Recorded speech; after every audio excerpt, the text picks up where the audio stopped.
جہاں پر میرے آقا صلی اللہ علیہ وسلم کے تقریباً 28 سال گزرے۔ جبریل علیہ السلام یہاں پر جو ہے وہ وہی لے کر آیا کرتے تھے۔ ڈاکٹر ذکی یمانی، وہاں سے میں یہ ریفرنس حاصل کیے ہیں کہ اور سیدہ فاطمہ رضی اللہ تعالیٰ عنہ کی ولادت بھی جو ہے وہ اسی گھر میں ہوئی ہے۔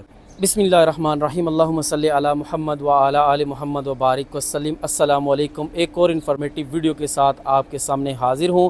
انشاءاللہ اس ویڈیو میں ایک ایسی آپ کو انفارمیشن دوں گا کہ مجھے یقین ہے کہ آپ نے انٹرنیٹ کے اوپر اس طرح کی ویڈیو نہیں دیکھی ہوگی، کیونکہ یہ نبی پاک صلی اللہ علیہ وسلم کی جو سیرت کے حوالے سے ہے اس کے ساتھ اس جگہ کا بہت گہرا تعلق ہے۔ میرے نزدیک اگر آپ اس جگہ کی صحیح محل وقوع کو اور جہاں پر میرے آقا کی زندگی گزری اس کو سمجھ لیتے ہیں تو مکہ کی جتنی بھی میرے آقا کی زندگی ہے اس کو آپ صحیح طریقے سے سمجھ سکتے ہیں۔ تو کچھ علماء کے نزدیک مسجد الحرام کے بعد اگر کسی جگہ کا مقام ہے تو وہ اس جگہ کا ہے۔ تو میں انشاءاللہ ابھی آپ کو زیارت کرواتا ہوں حضرت خدیجہ رضی اللہ تعالیٰ عنہ کے گھر مبارک کی، جہاں پر میرے آقا صلی اللہ علیہ وسلم کے تقریباً 28 سال گزرے۔ تو اس کو اگر آپ سمجھیں گے محل وقوع کے حوالے سے پلس میرے آقا کی سیرت کے حوالے سے تو انشاءاللہ آپ کو جو ہے مکہ سمجھنے کی، مکہ کی لائف میرے آقا کی سمجھنے کی بہت زیادہ مدد ہوگی۔ چلیں انشاءاللہ اس زیارت کی طرف۔ پہلے میں آپ کو محل وقوع بتاتا ہوں، پھر سیرت کے حوالے سے وہاں پر میرے آقا کی کیسی زندگی گزری اور کیا کیا واقعات جو مین واقعات ہیں پیش آئے وہ انشاءاللہ آپ کو دکھاتے ہیں۔ چلیے میرے ساتھ۔ تو اس جگہ پر ہم پہنچ گئے ہیں۔ یہ جو آپ بیریکیٹڈ ایریا دیکھ رہے ہیں اس جگہ کے اوپر حضرت خدیجہ رضی اللہ تعالیٰ عنہ کا گھر مبارک تھا۔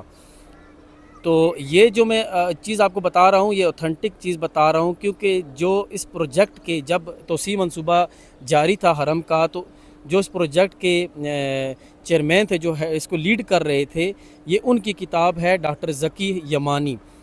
وہاں سے میں یہ ریفرنس حاصل کیے ہیں، انہوں نے بولا کہ یہاں پر جو ہے حضرت خدیجہ رضی اللہ تعالیٰ عنہ کا گھر مبارک تھا، اور حضرت خدیجہ رضی اللہ تعالیٰ عنہ کیونکہ مالدار خاتون تھی، ایک مالدار خاندان سے تعلق رکھتی تھی، ان کے مکہ میں 2 گھر تھے، ایک وادی حجون کی طرف تھا، جو اکثر لوگ کنفیوز ہوتے ہیں، لیکن جب رسول اللہ صلی اللہ علیہ وسلم کے ساتھ حضرت خدیجہ رضی اللہ تعالیٰ عنہ کا نکاح ہو گیا تو وہ یہاں پر شفٹ ہو گئی۔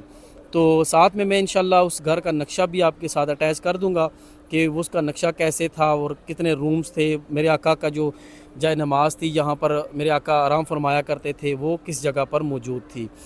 تو ابھی بھی بتایا جاتا ہے میری انفارمیشن کے مطابق کہ یہ جو نیچے جگہ پر یہ جو آپ جگہ دیکھ رہے ہیں بیریکیڈڈ ایریا، یہاں پر نیچے جو ہے اس کے اثرات جو آثار قدیمہ ہوتے ہیں، مطلب جو بنیادیں ہیں وہ ابھی اسی طرح موجود ہیں، یہ ان کو پریزرو کیا گیا ہے کیونکہ بہت اہمیت کا حامل گھر ہے۔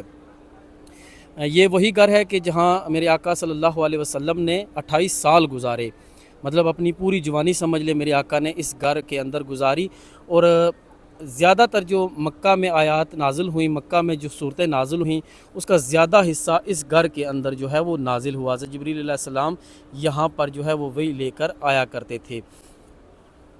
تو اور رسول اللہ صلی اللہ علیہ وسلم کی جو اولاد ہے حضرت خدیجہ رضی اللہ تعالیٰ عنہ سے زیادہ، کیونکہ اولاد انہی سے ہے، تو وہ بھی اسی گھر میں، اور سیدہ فاطمہ رضی اللہ تعالیٰ عنہ کی ولادت بھی جو ہے وہ اسی گھر میں ہوئی ہے۔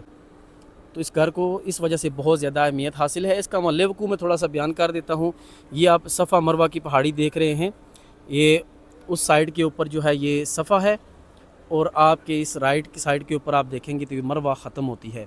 جیسے ہی مروہ ختم ہوتی ہے تو آپ جیسے ہی باہر نکلیں گے تو اپنے رائٹ سائیڈ کے اوپر یہ بیریکیڈڈ ایریا دیکھیں گے، تو اس جگہ پر حضرت خدیجہ رضی اللہ تعالیٰ عنہ کا گھر مبارک تھا۔ اور کچھ لوگ جو ہسٹورین بولتے ہیں یا جو ولاگرز یہاں پر آ کے ویڈیوز بناتے ہیں تو وہ بیک سائیڈ کے اوپر نشاندہی کرتے ہیں، لیکن اس طرح کی کوئی بھی میرے نزدیک جو ہے ریسرچ نہیں ہے۔ میں نے جو ریسرچ کیا اتھینٹک جو اس پروجیکٹ کو لیڈ کر رہے تھے ان کی کتاب سے میں نے حوالہ لیا ہے، تو ان کے مطابق وہ جگہ یہ ہے جہاں پر حضرت خدیجہ رضی اللہ تعالیٰ عنہ کا گھر مبارک تھا، کیونکہ آپ کے پڑوس میں جو ہے عتبہ، شیبہ اور حضرت سفیان رضی اللہ تعالیٰ عنہ کا جو ہے گھر مبارک تھا، وہ مروہ پہاڑی کے بالکل دامن میں تھا۔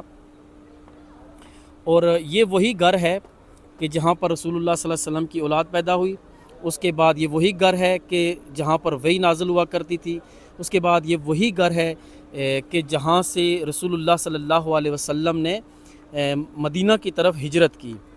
اس کو دارالہجرہ بھی بولا جاتا ہے، ہجرت والا گھر۔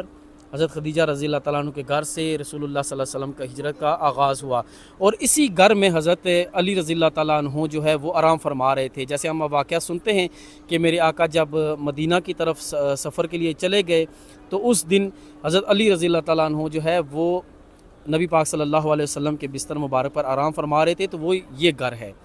اور جب صبح اٹھے تو کفار نے دیکھا کہ حضرت علی جو ہے وہ اس جگہ پر آرام فرما رہے ہیں، اس وجہ سے یہ بہت اہمیت کا حامل گھر ہے۔ یہاں پر بہت سارے اہم واقعات جو ہیں وہ پیش آئے، اور میرے آقا کی جو مکی زندگی ہے اس کے تقریباً 28 سال میرے آقا نے یہاں پر گزارے۔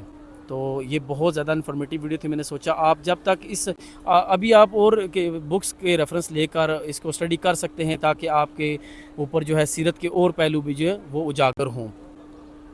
تو یہ کچھ انفارمیشن تھی، میں نے سوچا آپ لوگوں کو دکھا دوں، کیونکہ مکہ میں اس گھر میں جب تک آپ اس کے اینگلز کو نہیں سمجھیں گے تو آپ کو وہ میرے آقا کی جو لائف ہے 14 سال پہلے جیسے میرے آقا نے گزاری، تو وہ آپ کو سمجھ آنے میں تھوڑی مشکل ہوگی۔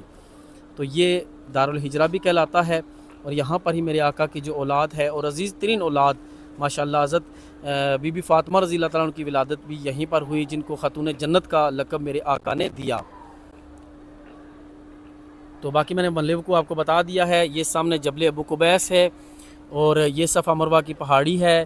جیسے ہی مروہ سے آپ باہر نکلیں گے آپ کو یہ بیریکیڈڈ ایریا نظر آئے گا، یہاں پر حضرت خدیجہ رضی اللہ تعالیٰ عنہ کا گھر مبارک تھا۔ ماشاءاللہ تبارک رحمان۔